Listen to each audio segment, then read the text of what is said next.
신약성경 에스겔 47장 1절에서 12절까지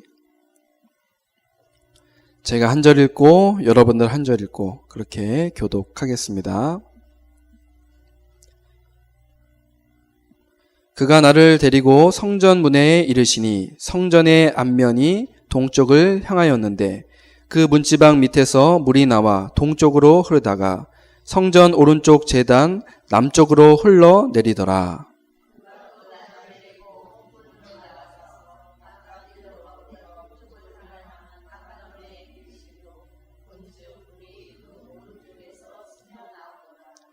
그 사람이 손에 줄을 잡고 동쪽으로 나아가며 천척을 측량한 후에 내게 그 물을 건너게 하시니 물이 발목에 오르더니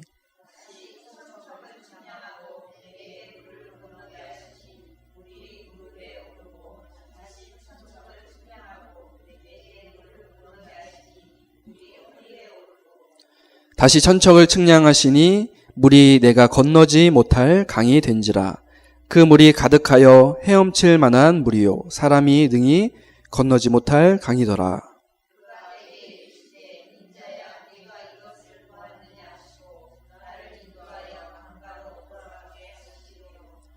내가 돌아가니 강 좌우편에 나무가 심이 많더라.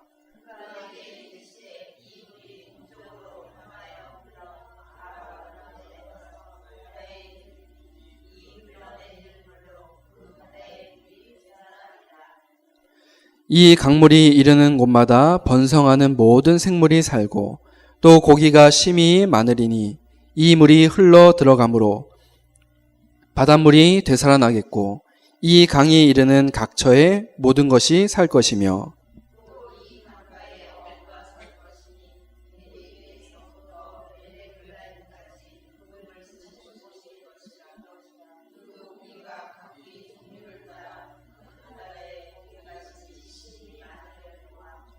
그 진펄과 개펄은 되살아나지 못하고 소금 땅이 될 것이며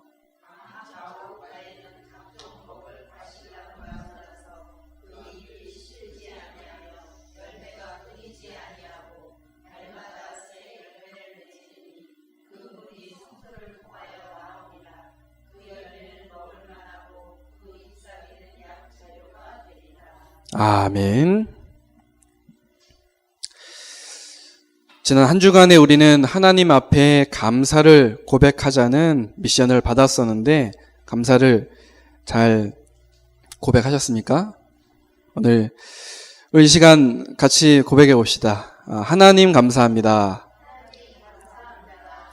왜 감사하다고 했죠? 왜 감사하다고 했습니까? 네, 우리에게 구원을 선물로 주셨기 때문입니다. 오직 예수 그리스도를 통해서 우리가 사단의 함정, 틀, 올무 가운데서 구원받았습니다. 이것은 우리에게 무조건 감사할 수밖에 없는 그러한 조건입니다. 하나님 앞에 최고로 여러분 감사하시길 바랍니다. 여러분 감사를 정말 회복하시길 바랍니다. 그렇다면 기도가 이제 시작이 되고 또 기도가 우리에게 참된 행복이 됩니다. 오늘 말씀의 제목은 말씀의 흐름을 따라가는 신앙생활입니다. 앞서서 말씀드렸듯이 먼저 감사가 회복되면 우리에게 보여지는 것이 있습니다. 그것이 바로 말씀의 흐름입니다. 그냥 말씀이 아닙니다. 오늘 본문의 말씀처럼 성전에서 흘러나온 물이 흘러 큰 바다를 이루고 그 물이 흘러가는 곳마다 다 살아나는 역사가 일어납니다. 즉, 이 말씀은 살리는 말씀입니다. 이 말씀이 흘러가는 그 흐름이 있거든요. 하나님께서는 우리를 통해서 세계 복음화를 이루시고 모든 영혼을 살리길 원하십니다. 그래서 우리에게 말씀을 주시는 것이죠. 이 말씀의 흐름이 보여진다면 그 길을 따라 우리는 따라가면 되고 그것이 곧 우리의 신앙생활이라고 할 수 있습니다. 그 말씀의 흐름을 따라가는 것이 바로 신앙생활이다. 그렇게 말씀을 드릴 수 있습니다. 오늘 말씀을 함께 나누시면서 그 응답을 누리시길 바랍니다. 첫 번째입니다. 어떤 신앙생활을 하고 계십니까? 여러분은 어떤 신앙생활을 하고 계십니까? 우리가 처음 신앙생활을 함에 있어서 누구와 함께하며 또 어떤 교회를 만나느냐는 참으로 중요합니다. 그도 그럴 것이 처음에 무엇을 보고 접하느냐에 따라서 그것에 크게 영향을 받기 때문에 그렇습니다. 우리 갓난 아기들이 이제 엄마를 이렇게 만나잖아요. 물론 갓난 아기들은 눈으로 보지 못하잖아요. 그렇죠? 눈으로는 잘 안 보이잖아요. 근데 뭐 냄새를 맡는다고 하나요? 엄마 냄새. 예. 늘 이제 가까이 하면서 이게 엄마 냄새고 엄마 품이구나. 그런 것을 이렇게 배우게 되지 않습니까?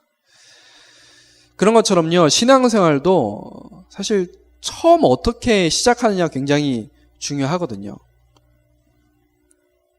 어떤 사람이 이 신비주의 하는 사람에게서 신앙생활을 배우거나 또 그런 어떤 신비주의 하는 교회를 다닌다면 그런 사람들은 대부분 그것이 이제 자기도 모르게 각인이 되어지고 그것이 신앙생활의 기준이 되어서 무언가 육신적으로 자꾸만 이렇게 체험을 하려고 합니다. 이 신비주의를 처음에 접한 사람들은요. 기도하더라도 이제 주변에서 기도를 배우지 않습니까? 이 사람은 기도를 모르니까. 근데 주변에서 이제 막 방언 기도하고 막 환상 등 막 이런 거 봐야 막 은혜가 되고 막 예언이나 신유 등의 은사 받는 것에 이제 치우치게 됩니다. 뭐 그도 그럴 것이 저도 예전에 어릴 때 이제 수련회 갔을 때 이건 뭐 도대체 뭐라고 기도를 해야 될지 모르겠는 거예요. 근데 이제 옆에를 살펴보니까 다 뭐 하고 있어요? 다 방언하고 있고 막 어떤 사람들 쓰러져 있고 막 그러고 있는 거예요. 그래서 수련회 오면 저렇게 기도를 해야 되는 거구나. 누구에게 물어보기도 좀 뭐 하잖아요. 그러니까 이제 눈치를 살살 보는 거예요. 여러분 그런 경험 없습니까? 수련회 좀 갔을 때 지금 우리 랩런트들은 공감을 못할 거예요. 그런데 우리 때는 그랬거든요. 그래서 이거 나도 방언 기도를 좀 해야 되겠는데 이게 막 열심히 하는데 저는 발음이 막 정확하게 나오더라고요. 자꾸. 그래서 일부러 이상하게 한글 발음이 더 이게 또렷하게 들리는 거예요. 제 귀에는. 그래서 막 이 발음 자체를 막 이렇게 좀 뭉개서 막 이렇게 그렇게 있잖아요. 그렇게 말을 해봐도 안 돼요. 나도 한번 좀 쓰러져 봤으면 좋겠다. 근데 더 막 또렷해지는 거예요. 정신이. 어떤 사람은 막 중국어로 막 방언 기도도 하고요. 신기해요. 근데 안 돼요. 연습도 정말 해봤어요. 그런 얘기 많이 들어보셨죠? 랄랄랄라 막 이런 그거 할렐루야 막 빨리 하면은 그게 이제 그렇게 들린다고 해서 저도 열심히 해봤는데 안 되더라고요. 잘 할렐루야만 더 정확하게 되고 잘 안 되더라고요. 처음 이제 그렇게 배우면 그렇게 됩니다. 심지어는 하나님의 말씀이 믿음과 확신의 기준이 되지 못하고 이 체험 어떤 위주의 신앙생활에 치우는 것을 우리가 흔히 보게 됩니다. 반대로요, 율법적이고 또 인본주의적인 교회에서 신앙생활을 시작한 사람은 자신도 모르게 지식적이고 행위적인 어떤 믿음이 신앙생활의 기준으로 자리를 잡게 됩니다. 말씀을 지키기 위해서 노력하고 열심히 해보려고 하지만 얼마 가지 않아서 자신의 한계에 부딪히고 사람들과 교회에 대해서 막 회의적으로 되기가 쉽습니다. 열심히 해보려는데 안 되니까요. 율법을 보고 이 지식적으로 딱 봤을 때는 진짜 선하게 살고 착하게 살고, 그죠? 바르게 살고 정의롭게 살아야 되는데 안 되거든요. 자기 자신부터. 또 주변을 봐도 그렇게 살질 않거든요. 뭐 당장 목사님만 봐도 그렇게 안 살고 장로님들만 봐도 그렇게 안 사니까 확 한계가 느끼는 거예요. 신앙생활을 잘 하려면 막 세상 막 등지고 막 분리돼서 살아가야 하는 것 같아서 이 신앙과 이 현실 자체가 막 이 괴리감이 커지는 거 있죠. 하지만 하나님이 우리와 함께 하심을 누리는 그런 신앙생활은 그런 것이 아니겠죠. 신비주의적인 신앙생활도 아니고 율법적이거나 어떤 인본주의적인 그런 신앙생활도 아닙니다. 여러분들은 어떤 신앙생활을 하고 계십니까? 두 번째입니다. 신앙생활의 중심이거든요. 여러분 오늘 이 말씀을 잘 묵상해 보시길 바랍니다. 하나님은 신앙생활을 통해서 우리에게 수고하고 무거운 짐을 하나 더 이렇게 얹어 주신 것이 아니고 쉽고 가벼우면서도 평안한 축복을 우리에게 주신 것이죠. 그 신앙생활의 중심은 나가 아니라 누구일까요? 하나님이죠. 신앙생활의 중심은 나가 아니라 하나님입니다. 근데 사람들 여전히 나 중심으로 살잖아요. 그것은 내 생각과 내 기준이 아니라 하나님 중심이기 때문에 말씀 중심이며 말씀에 인도받는 것입니다. 여러분들 잘 아시죠? 하나님의 방법은 말씀입니다. 그렇기 때문에 신앙생활의 중심이 하나님이 맞다라면 말씀이 중심이 되고 말씀에 인도받는 것이 마땅합니다. 우리의 이제 전도 현장에서 만나는 많은 사람들이 이 신앙생활이 힘들고 잘 안 된다고 그렇게 이야기를 하죠. 그분들은 대부분 이 하나님의 말씀을 막 어렵게 여기고 있거나 말씀의 은혜는 받지만 자신의 삶과는 거리가 먼 그런 말씀으로 듣고 있습니다. 제가 우리 어린이집 이제 예배를 같이 매주 월요일마다 이제 예배를 드리고 있는데 거기에 이제 있는 그 선생님이 좀 그렇게 생각을 했었던 것 같아요. 이제 뭐 교회 다니고 신앙생활 한 지 뭐 얼마 안 됐습니다. 1년 정도밖에 안 됐다고 얘기하는데 이제 말씀을 쭉 듣고 나서 이제 몇 번 들었어요. 말씀을 쭉 듣고 나서 이제 말씀 끝나고 포럼하자고 하면 그 얘기를 하더라고요. 아, 말씀이 이 성경이 굉장히 어렵게 느껴졌는데 이게 무슨 내용인지 알게 되니까 이게 너무 좋다 이거예요. 몰랐는데 성경이 하나님 말씀이 하나님 말씀이 이런 말씀이 이런 내용이었군요 라고 그렇게 이야기를 하더라고요. 대부분 사실은 신자들이 그렇거든요. 뭔가 굉장히 좀 멀리 있어요. 하나님 말씀과 이 삶 자체가 굉장히 멀리 떨어져 있어요. 말씀과 삶, 또 이 예배와 현실이 별 상관없이 막 동떨어지기 때문에 습관적이고 또 종교적인 신앙생활을 하고 있는 것이죠. 왜 그럴까를 생각해 보면 금방 답이 나옵니다. 그것은 믿음의 본질인 복음에 대해서 잘 이해하지 못하고 또 영적 사실을 놓친 채 이 육신적인 관점에서 신앙생활을 하기 때문에 그렇습니다. 왜 말씀이 멀게 느껴지느냐? 복음이 뭔지 몰라서 그래요. 한마디로 말하자면. 하나님 중심이 아니라 나 중심인 거죠, 여전히. 말씀 받으면서도요. 그러다 보니까 하나님의 방법인 이 말씀이 전혀 깨달아지지 않고 또 복음이 이제 뭔지 전혀 모르는 겁니다. 그래서 자꾸 이제 육신적으로 그냥 신앙생활을 하는 거예요. 그러면 자신도 모르게 신앙생활 하면 할수록 하나님의 관심과는 이 다른 방향으로 충성하고 봉사하고 헌신하고 이건 이제 다 하거든요. 그러면서 막 자신은 막 메말라 가고 힘들어질 수밖에 없는 겁니다. 그 우리 신앙생활은요, 일단 하나님 중심 돼야 되고요.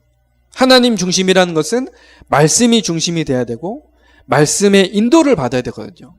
그 안에서 복음이 뭔지를 바르게 깨달아야 됩니다. 영적인 사실이 뭔지를 바르게 알아야 됩니다. 그렇지 않고 충성하고 헌신하고 봉사한다? 더 힘들어질 수밖에 없는 거죠.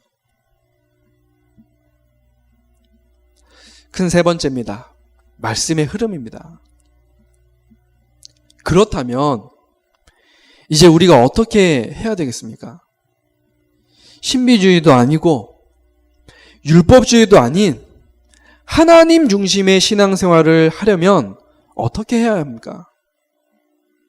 그것은 구원받은 하나님의 자녀가 누려야 할 기본적인 사명, 즉 신앙생활에 승리하는 가장 중요한 비밀은 말씀의 흐름 속에 인도받는 것입니다.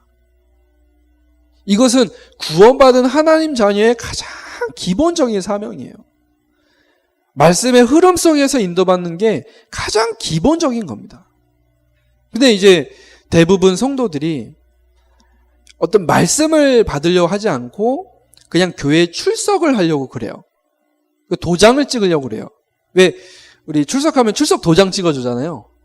그런 것처럼요. 예배 오는 게 이 말씀에 인도받기 위해서, 말씀의 흐름을 타기 위해서 오는 것이 아니라 어떤 취미생활처럼 그렇게 해요.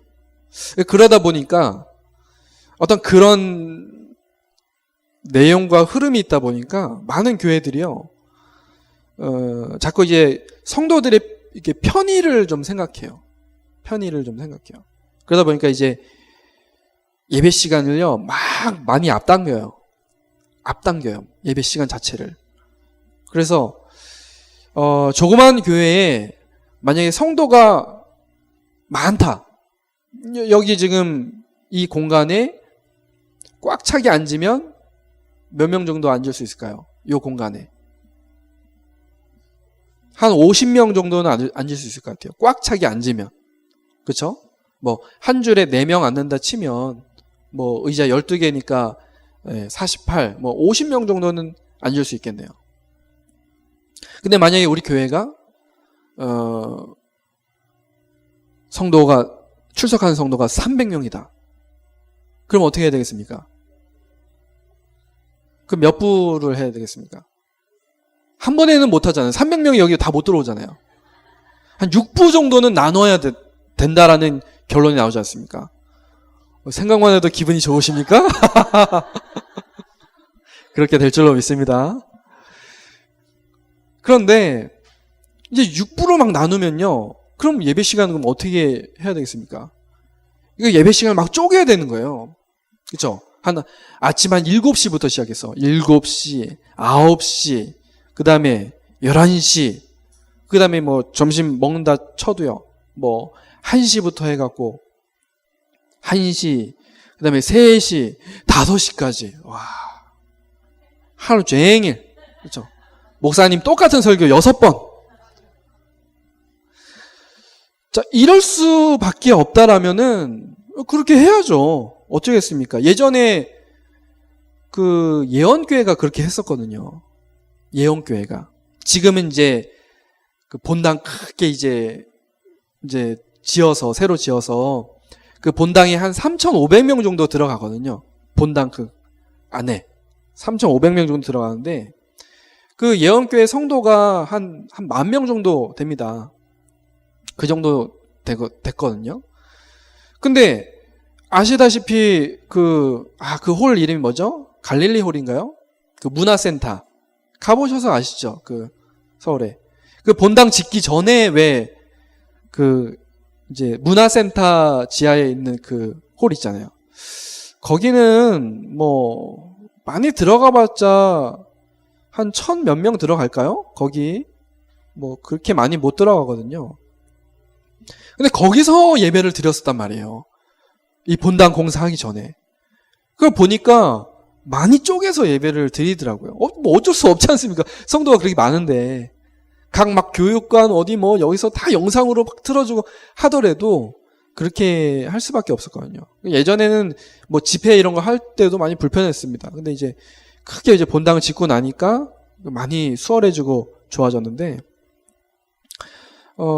요즘에 그 편의를 좀 많이 봐요. 그래서 아침 막 한 7시에 예배를 드리고 막, 그러니까 굳이 성도가 그렇게 많지 않은데도 불구하고 성도들이 아침 일찍 가서 이제 예배하고 와서 이제 그 다음에 어떻게 합니까?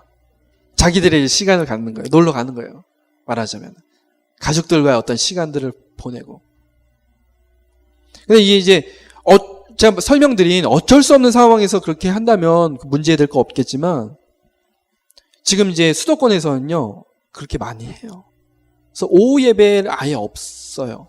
성도들이 한 번 그냥 예배 드리고 그냥 끝, 이렇게 그런 식으로. 예배했다, 나 우리 예배했다, 그렇게. 서울에서는 이제 뭐 서울뿐만 아니라 그 일반 교회에서는 그 직분을 아무나 안 주잖아요. 봉사 오래 해야 되거든요. 그래서 예전에 그 이명박 그 전 대통령 같은 경우도 소망교회 장로님이셨잖아요. 그 이명박 그 전 대통령도 교통봉사 이거 몇 년 했거든요. 장로 그냥 된 거 아니에요. 예, 국회의원이다, 서울시장이다.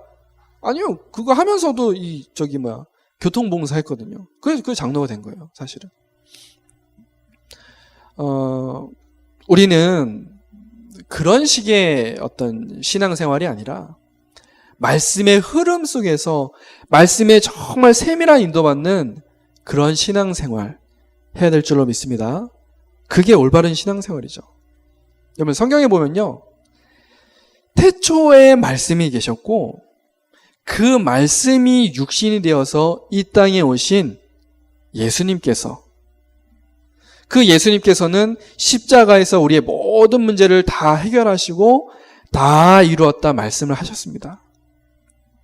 그리고 부활 승천하시면서 항상 우리와 함께 하겠다고 약속하셨습니다.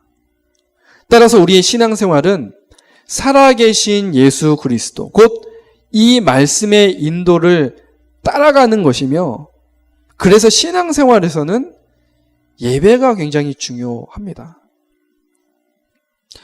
거대한 물줄기가 강을 이루어 흘러가면 그것을 막을 수 없듯이 창세전부터 영원까지 하나님의 말씀의 흐름은 그 누구도 그 무엇도 막을 수 없는 강을 이루어서 변함없이 일정하게 거침없이 흘러가고 있습니다. 이 흐름 속에 복음 가진 우리 개인이 있고 우리 교회가 있고 또 이 시대가 있습니다. 그렇다면 우리가 신앙생활함에 있어서 말씀의 흐름 속에 그 말씀의 인도를 받는 것보다 중요한 것은 없다라고 그렇게 확신 있게 말씀드릴 수 있습니다. 그 흐름 속에요. 창세전부터 영원까지 말씀의 흐름은 계속 흘러가는데 그 속에 우리가 있다는 거예요. 말씀의 그 흐름 속에.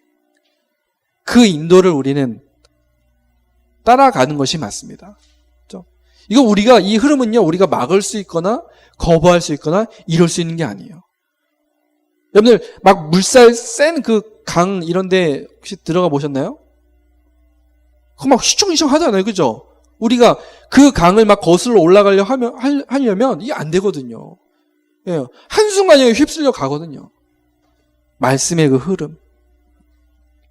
사랑하는 성도 여러분, 평생의 말씀을 붙잡고 또 한 해에 주신 말씀 속에서 매주 강단의 말씀을 확인하며 오늘의 말씀을 삶에 적용하고 각인해 나가는 것이 바로 우리가 응답받아야 할 말씀의 흐름 속에 있는 것입니다. 평생 올 한 해 매주 강단 오늘의 말씀, 매번 드려지는 예배를 통해서 이 말씀을 이제 확인을 하는 거예요. 하나님께서 내 평생에 올 2019년도에 또 이번 주에 또 나의 오늘 속에 이 말씀을 가지고 나를 인도하시는구나. 이것을 확인하는 겁니다. 여러분, 예배할 때마다 이러한 말씀을 여러분들 확인하시길 바랍니다. 자, 말씀을 맺겠습니다. 신명기 30장 11절에서 14절에 보면 하나님의 말씀은 어려운 것도 먼 것도 아니며 우리에게 매우 가까이 있되 우리의 입에 있고 마음에 있다고 그렇게 말씀을 하고 있습니다. 이것은 하나님의 말씀을 삶에서 누리되 지식이 아닌 믿음으로 받고 또 하나님이 이루실 약속과 기도 제목으로 잡으라는 것입니다.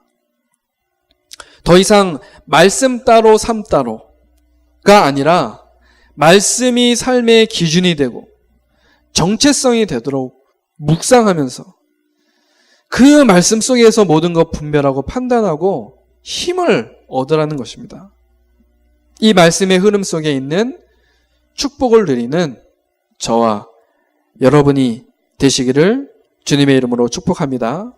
이번 한 주간 여러분에게 주신 말씀을 정리해 보십시오. 그래서 이제 말씀 정리라는 메시지가 나왔던 거거든요. 그 말씀의 흐름이 있기 때문에 말씀을 이제 정리를 해보는 겁니다. 내 평생에 나에게 주신 말씀이 무엇인가? 올 한 해 나에게 주신 말씀이 뭔가? 우리 교회에 주신 말씀은 뭔가? 이번 주에 나에게 주신 말씀이 무엇인가? 오늘 나에게 주시는 말씀이 무엇인가?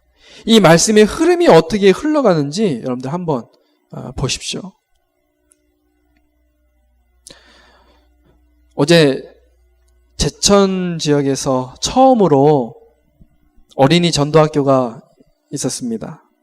우리 렘넌트들과 성도들, 우리 장로님들까지 다 같이 그 현장을 보고 왔습니다. 여러분들은 어떤 생각을 하고 계신가요? 저도 감사하기도 하고 많은 생각을 하게 되지만 가장 깨닫게 되는 사실은 이것으로 인해서 하나님께서 우리 교회에게 주신 언약과 비전들이 성취되어져 가고 있음을 확인하게 됩니다. 정말 우리 교회가 예수님이 원하시는 교회가 맞는가? 그 현장에 가서 그게 이 생각이 되고 깨달아지더라니까요. 느껴지더라니까요. 우리 교회가 진짜 예수님이 원하시는 교회가 맞는가? 우리 교회가 정말 이 원주 또 강원 민족 세계 복음화 하는 교회가 맞는지, 또 우리가 진짜 렘넌트 운동의 주역이 맞는지, 저는 어제 이러한 사실들을 확인하고 확신하는 자리가 되었습니다. 그곳에 가세요. 내게 또 우리에게 주신 말씀의 흐름을 여러분들 잘 한번 정리해 보십시오. 정리가 되었다면 그 말씀을 어떻게 하면 돼요? 따라가면 되는 겁니다. 그것이 이제 신앙생활이라는 것이죠. 신앙생활. 그러면 나뿐만 아니라 내가 만나는 모든 사람들까지도 다 살아나게 되어 있습니다. 오늘 본문의 말씀처럼요. 그 강물이 이르는 곳마다 다 살아나지 않습니까? 죽어있던 바다도요, 그 안에 있는 모든 생물들이 다 되살아나는 겁니다. 말씀 그대로 승리하시길 주님의 이름으로 축복합니다. 우리 말씀 붙잡고 합심으로 기도하겠습니다.